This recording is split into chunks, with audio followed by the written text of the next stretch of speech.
first age, in the first battle, when the shadows first lengthened, one stood, burned by the embers of Armageddon, his soul blistered by the fires of hell, and tainted beyond ascension. He chose the path of perpetual torment. In his ravenous hatred, he found no peace, and with boiling blood, he scoured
guys, and if you love that introduction, hit the like and subscribe, and let's get right into the build. And we're going to be taking a look at Bone Shatter Complex Trauma build, and this build is absolutely amazing. I would have to say that this is probably the king of melee in terms of builds and damage. Bone Shatter itself used to be an iconic skill, and when they added this new gem, this took it to the next level. No longer do you need to stack up to hundreds, 200 stacks of Bone Shatter trauma stacks to get insane damage. With this, it stacks up to 10 trauma stacks and then it drops off and starts over. So on average, you're attacking at a pretty high attack speed. You're averaging pretty insane damage. Now the thing with the build is there are several variations. You see a lot of people playing the Juggernaut with this, but I'm playing the Berserker, and the reason why is because I want lots of attack speed, movement speed, and the savagery of the Berserker. It makes it so much more fun when you can just zoom and just blast everything. Now the caveat with that is you will need some nice defenses. So the Stasis Prison, if you're wanting to run the setup that I'm running, you're going to need a Stasis Prison. And the reason for that is because you need a way to recoup the physical trauma stack damage that you are taking. Now there is an option to use Forbidden Jewels and get Untiring from the Juggernaut Ascendancy. Now if you do go that route, you're going to lose out on a lot of damage because we use Tawoa's Strength currently for strength, which gives us a clone of us that does the Bone Shatter attack as well. So depending on how many trauma stacks you have at the time, and these trigger like boom boom boom boom, just massive extra damage that you're getting on those Bone Shatter hits, and it's just a lot of extra damage on top of the multi-strike. Now if you do give up the Stasis Prison or you can't get it, you can go with the Untiring route and use different chess pieces like Fourth Vow. You can go Fourth Vow because we are using the Glorious Vanity. That gives us damage taken as chaos, elemental damage taken as chaos, which gives us a lot of mitigation for that. So if you did throw in a Fourth Vow, this would make you even more tanky to elemental damage, give you a lot more armor, and you can go the Untiring route. You can also go for a rare chest, crafted up chest with Explodey, non-cursed effect, maybe some recoup. You can craft something for the graveyard. There's some pretty cool chests that you can craft. I'll show you guys an example of something that I did craft. If I can find it here for you guys. There was a chest that I did craft. Yeah, this here. Now I didn't hit what I wanted. I wanted to hit the recoup on the fracture, but you kind of get an idea. You can get a decent amount of recoup on your chest piece. So you can get 35%, and then you can try to get recoup on your rings and some jewels, and you could probably reach 100% that way as well. So there is a lot of ways to play the build, but if you're wanting to play the build the way that I have it, I'll have the POB in the description that shows everything that I have. Now next up is the most important thing, is the weapon. You'll need a very powerful physical weapon with crit and crit multiplier. Now I feel like the staff is the best option because I am playing a crit Bone Shatter build, and we're almost, I think we're like 98% critical strike chance, and with some changes we probably could hit 100%. And the power charges, the maximum endurance charges, is very helpful in getting some more damage, getting that crit chance up, and also some physical damage reduction. Now, so you want to make sure you get a powerful two-hander that has high physical damage. I would opt for the staff because especially the Eventuality Rod, because of the power charge and endurance charge, since we are a crit-based version. If you have an axe, if you're just playing another Bone Shatter build or another melee build and you have an axe, you could use that as well. But keep in mind that everything is based on staff. I got staff nodes in the POB, and that's that. So next up is the gloves. Now these gloves are absolutely amazing for this build, and the reason why is because it gives you some extra chaos resistance, which is always lovely. Since we're using a lot of uniques in the build, we don't get a lot of chaos resistance from our gear, so this is an excellent way to get that, just a little extra. We do have some on our ring, but the big thing on this is the Soul Eater. Whenever there's a rare or unique that you do hit, you gain Soul Eater stacks, and this goes beyond 50 stacks. And this just takes your damage off the scales. So when you're bossing simulacrums, mapping T17s, this will make you pop off crazy like. You'll be able to leap slam across the map insanely fast. Your damage will just be insane. And we do use also Ancestral Call, which allows us to strike many targets, and the splash you just pretty much obliterate everything. With these gloves, they're my favorite gloves, and I don't think I'm going to change back to the rare gloves. These were the rare gloves that I was using. Now, these are pretty good too. You get chaos resistance, life, you get you some accuracy, and you get your non-vol strike skills extra target. You can even get some overwhelm physical damage reduction on the enemies, and just do more damage. Now the thing with these gloves is it's something that you could craft as well, and it's probably something you can make yourself, and it's a lot cheaper than trying to get one of these with a good roll. So it's really up to you how you want to build your tree out. You want to go for more of a rare approach, get some accuracy and skip out some accuracy on the tree, and change your banner to a dread banner, because I do use a war banner to make sure that I get enough accuracy to hit the targets. We want to make sure that we are at 100% chance to hit. Now in our helmets, now in the introduction I did show the Abysses, and in my opinion this is the best helmet to use with the build. You just have to make sure that you get your defenses in order, and make sure that you have enough mitigation and survivability to use this helmet. Now what keeps us alive really with this helmet is this plus this. These two, this combination is absolutely insane, and a lot of the little hits gives you life, get tons of recoup, and we do have some decent amount of armor to get that physical damage reduction down, so that even though we're taking a lot of extra physical damage, we're also recouping a lot of damage, and the only thing that can really hit you and kill you is a large physical hit that one hits you. So that's the only way to die to physical hits, and this helmet also lowers that threshold for the one hit kills. Now I do get a lot of crit reduction in the build, so that way that when I'm in a simulacrum I'm not getting one shot by the unique bosses in there, by their slams and big attacks on a massive crit. So you need to invest in crit reduction so that you don't get one shot in simulacrum and in crit maps. And this allows you to run T17 crit maps as well, and it's just an overall quality of life to have crit reduction in the build, and you can get that from the Watcher's Eye and also from your passive tree. So it kind of depends on how you want to do that and how much you want to get.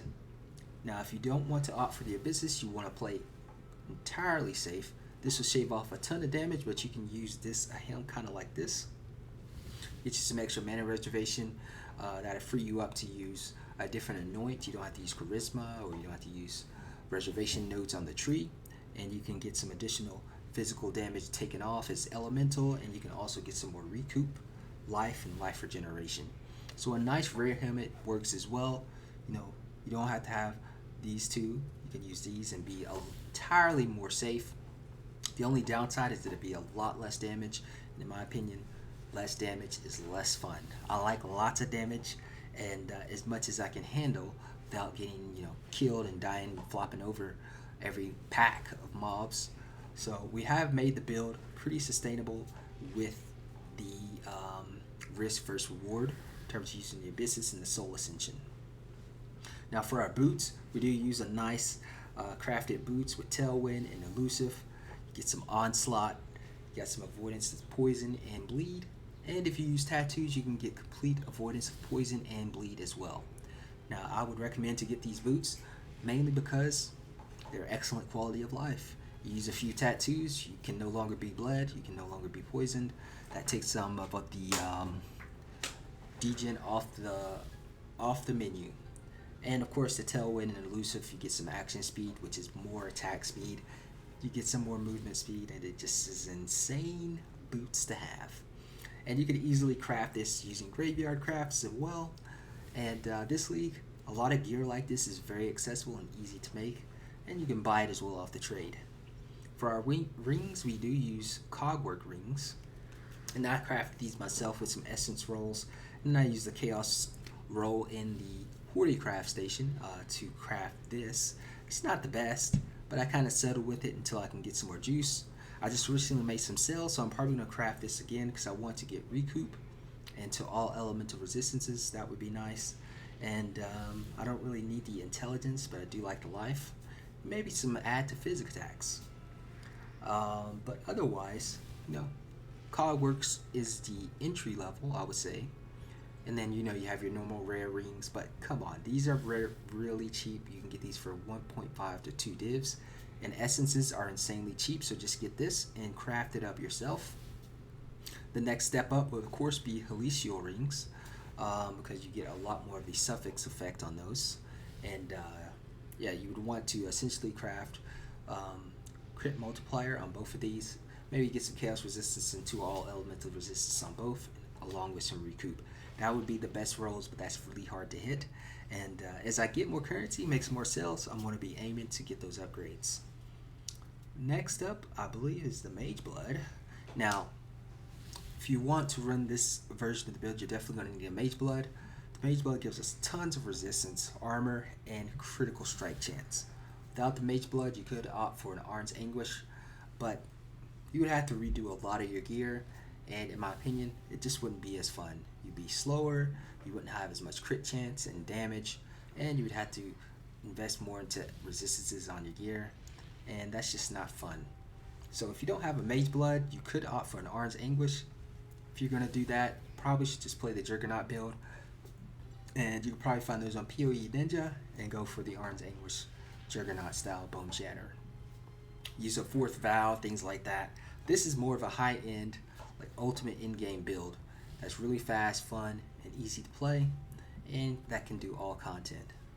Now, for our skill tree, it is the similar skill tree to our sweet build. I just changed a few things around, and because we do want to get the melee strats from Tribal Fury, but we still use 4 clusters so that we can use our Adorn Jewel and stack a lot of crit multiplier and life. We also get a little bit of that, you can kind of build the tree how you want. I got martial prowess here, just 2 extra points. I mean, you could opt for some more life, get a little extra fire resistance and resistances there. Just kind of up to you guys. You don't have to follow the build exactly as you see it here. You can kind of optimize it based on the gear pieces that you do get.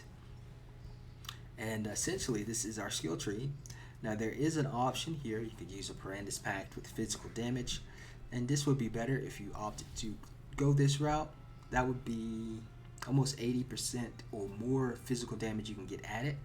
If you use a Parandus Pact here, take some notes off of here, and try to reach here. You would want to try to reach here to optimize this Parandus Pact here, because you'd be getting a lot of extra physical damage if you did go that route.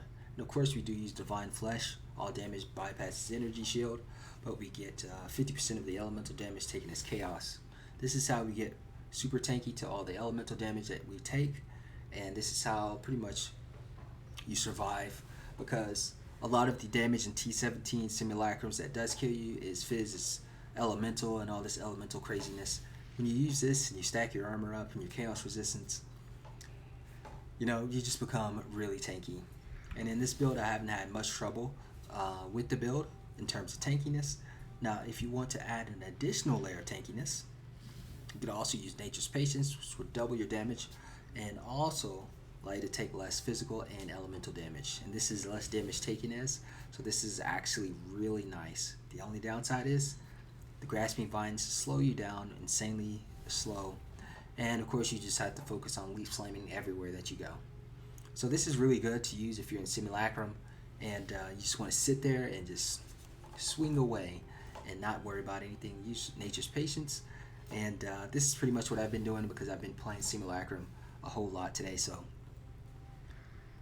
the next thing on the menu is, of course, the Progenesis. Yes, the Progenesis. This is absolutely fantastic for the build because it offsets the damage that you do take as damage over time, and this also stacks with your recoup, which is recouping. So it just makes you pseudo immortal as long as you don't take that, one hit damage. And with all the mitigation that we do have, the only one hits that you're probably going to run into is probably in Ubers, like the Uber mechanics, and maybe Uber Shaper Slam, Shaper Slams itself, and depending on how much physical mitigation you have. And yeah, those are kind of the big one hits. You know, all the mechanics in the Ubers is going to kill you. We are not a 90 all res fizz taken as transcendent build.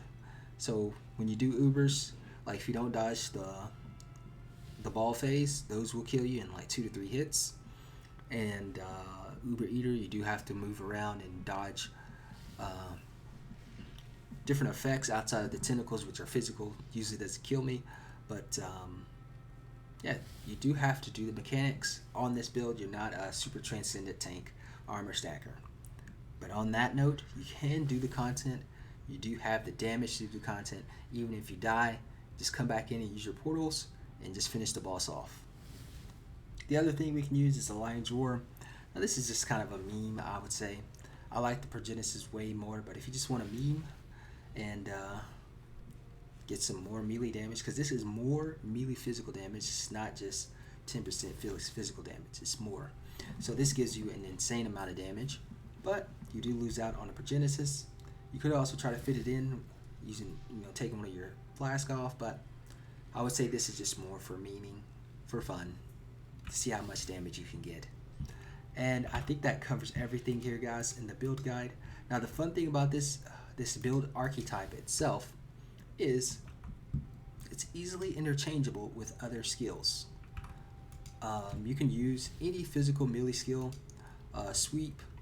You can use like lightning strike. Of course, it converts to lightning, but I mean you can use other strike skills, other attacks. You can use sweep and kind of change it around to your liking, because it is a physical build. So any skill gems that does physical will do a lot of damage with the impale. So when I'm doing, I'm actually going to be doing some more ultimatum farming today, and I'm going to be using a sweep setup for that. And I just swap out my 2 gems, sweep, and put it in sweep and pulverize. And then I would just take, for example, I would take these off and get some of these here, and just kind of utilize the skill points elsewhere, and just use sweep. So that's the really fun thing about the build is you don't have to use Bone Shatter. You can use other skill gems that are physical base and have a lot of fun. So it's a melee archetype type of build, and it's just impale based. So any physical damage that you want to do, you can use on this build. And I think that covers pretty much everything in the guide here, guys. I feel like it's just very straightforward as it carries over a lot from our sweep build.